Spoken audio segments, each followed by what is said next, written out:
കെഎസ്ആർടിസിയിൽ കോൺഗ്രസ് അനുകൂല സംഘടന TDF പ്രഖ്യാപിച്ച് പണിമുടക്ക് സമരം തുടങ്ങി. ഇന്നലെ അർദ്ധരാത്രി 12 മണിക്ക് തുടങ്ങിയ സമരം ഇന്ന് രാത്രി 12 വരെ തുടരും. കെഎസ്ആർടിസി തൊഴിലാളികളുടെ പണിമുടക്ക് സർവീസുകളെയും ബാധിക്കും. രോഹിണി, നമുക്കറിയാം ഇന്നൊരു പ്രവൃത്തി ദിനം കൂടിയാണ്. ഈ ഒരു ദിവസം ഇത്തരത്തിൽ പണിമുടക്കിലേക്ക് ഒരു സംഘടന കടക്കുന്നു എന്ന് പറയുമ്പോൾ തന്നെ സ്കൂളിലേക്ക് എത്തുന്ന വിദ്യാർത്ഥികൾക്കായാലും ഓഫീസിലേക്ക് എത്തുന്നവർക്കായാലും എല്ലാം വളരെ ബുദ്ധിമുട്ടാണ്. കാരണം ചില സമയങ്ങളിൽ ചില ബസ്സുകൾ മാത്രം ചില ഒരു പ്രദേശത്തേക്ക് ഉള്ളൂ എന്നൊരു സർക്കാർ ഡയസ്നോൺ പ്രഖ്യാപിച്ചിട്ടുണ്ട്. അപ്പോൾ അതുകൂടി നോക്കേണ്ടതുണ്ട്.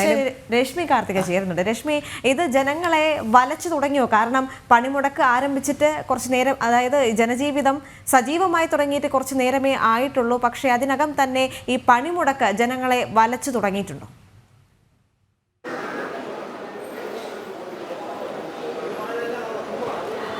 ദേവിക, ഇന്ന് രാത്രി 12 മണി മുതലാണ് ഈ ഒരു സമരം പണിമുടക്ക് ആരംഭിച്ചത്. ഒരു വിഭാഗം KSRTCയിലെ ജീവനക്കാർ TDFന്റെ നേതൃത്വത്തിലാണ് ഈ സമരം നടക്കുന്നത്. ഞാൻ ഇപ്പോഴുള്ളത് തമ്പാനൂരിലെ ബസ് സ്റ്റാൻഡിലാണ്. ഇപ്പോൾ ഈ ഒരു ജനജീവിതം ഒരു ദേവിക പറഞ്ഞതുപോലൊരു തിരക്കിട്ട ആ ഒരു സമയത്തിലേക്ക് വരുന്നൊരു സമയമാണ്. പക്ഷേ ഞാൻ ഇവിടെ എത്തുമ്പോൾ അറിയുന്നത് വലിയ രീതിയിൽ ഈ ഒരു സമരം ജനജീവിതത്തെ ബാധിച്ചിട്ടില്ല എന്നുള്ളതാണ്. അത്യാവശ്യം സർവീസുകളൊക്കെ തന്നെ ഉണ്ട്. യാത്രക്കാരൊക്കെ തന്നെ മണിക്കൂറുകളോളം അങ്ങനെ കാത്തു നിൽക്കുന്ന സാഹചര്യം ഒന്നും തന്നെ നമുക്കിവിടെ കാണാൻ കഴിയുന്നില്ല. ഇന്ന് അർദ്ധരാത്രി 12 മണി വരെയാണ് ഈ സമരം പ്രഖ്യാപിച്ചിരിക്കുന്നത്. ഇവരുടെ പ്രധാനപ്പെട്ട ആവശ്യങ്ങൾ എന്ന് പറയുന്നത് ശമ്പളവും പെൻഷനും കൃത്യമായി നൽകുക, 31% DA കുടിശ്ശിക അനുവദിക്കുക തുടങ്ങിയ 21ഓളം ആവശ്യങ്ങൾ ഉന്നയിച്ചുകൊണ്ടാണ് ഒരു വിഭാഗം ജീവനക്കാർ ഇത്തരത്തിൽ സമരം നടത്തുന്നത്.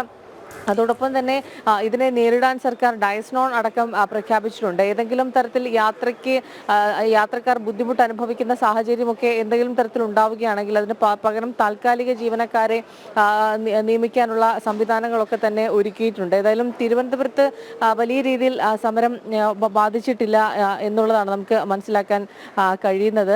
രാവിലെ മുതൽ തന്നെ ഇവിടെ ഒരുപാട് യാത്രക്കാരിങ്ങനെ കാത്തു നിൽക്കുന്ന സാഹചര്യം ഒന്നും തന്നെ ഇല്ല. ഇവർക്ക് ബസ്സുകളൊക്കെ കിട്ടുന്നുണ്ട് എന്നുള്ളതാണ് ഇവിടെ എത്തുന്ന യാത്രക്കാരൊക്കെ പറയുന്ന ഒരു കാര്യം. ഏതായാലും ഈ KSRTCയിൽ ശമ്പളവും പെൻഷനും ഒക്കെ തന്നെ കൃത്യസമയത്ത് വിതരണം ചെയ്യാത്തത് വലിയ രീതിയിലുള്ള ഒരു ബുദ്ധിമുട്ട് തന്നെയാണ്. എല്ലാ മാസവും 1-ാം തീയതി തന്നെ ശമ്പളം നൽകുമെന്നുള്ള ഉറപ്പ് സർക്കാർ നൽകുന്നുണ്ട്. എങ്കിൽ പോലും അവർക്ക് കൃത്യമായി അത് ലഭിക്കാത്ത ഒരു സാഹചര്യമുണ്ട്. ഇതിനെ തുടർന്ന് സമരത്തിലേക്ക് പോകുന്നത് നിരന്തരം ഇവർ തരത്തിൽ സമരം ചെയ്ത് ശമ്പളം വാങ്ങേണ്ട ഒരു സാഹചര്യമാണ് നിലനിൽക്കുന്നത്. ദേവിക, അങ്ങനെ തന്നെയാണ്.